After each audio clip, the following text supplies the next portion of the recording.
A primary school pupil in Hampshire has been confirmed as the 8th child to have died of the Strep A bacterial infection. Yeah, we just touched on this. We're going to look a little bit more in detail at all of this because, as we said, Downing Street has urged parents to be on the lookout for symptoms and to contact the NHS if they have any concerns.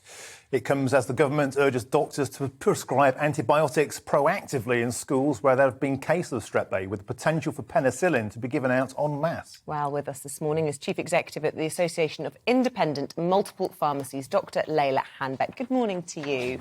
Look, I just want to draw your attention, first of all, to the front cover of the Eye, antibiotics en masse for children in Strep A schools.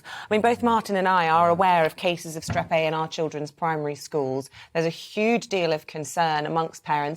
Understandably so. My goodness me, 5 times the normal levels of deaths amongst children from this. And yet handing out antibiotics like Smarties, is that the right approach? Well, from a pharmacy perspective, we've certainly seen much higher levels of antibiotic prescribing compared to previous years. I mean, this year it's been, they're flying off the shelves, really. And that has actually led to the fact that, supply of these have also become a concern in terms of, how we actually manage to source these out from wholesalers and manufacturers. But I think as a parent myself, obviously everyone is very worried about what is going on. And I think local guidelines are something that are being looked at on a regular basis and updated in terms of what needs to happen with the prescribing. Yeah, I'm a bit concerned that this is a very early stage of a fresh outbreak, and there seems to be a panic already. Yesterday we heard that there's not enough antibiotics. Now we're hearing antibiotics for all. I mean, is the NHS really in a position to handle another mass outbreak of a virus like this?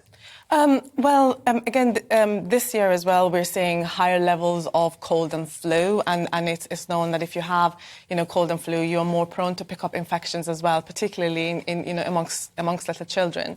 But what we need to be careful about here, if we are asking for antibiotics to be prescribed, obviously we need to think about the supply side of it as well. That it's one thing prescribing antibiotics, another thing parents going into pharmacies and not being able to get these. Up for us, because Downing Street deny there's a shortage of specifically amoxicillin, which is used for this, and yet pharmacists that we're speaking to saying, as you are, there's a problem from the wholesalers' side. So which is it? Well, the latest times we checked that was yesterday evening, and there were red flags coming up on the wholesalers' lists in terms of out of stock, and out of stock. And when you actually get these coming in, then, as I said, because of the level of prescribing, they are, running out. So it's a matter of, the stock being patchy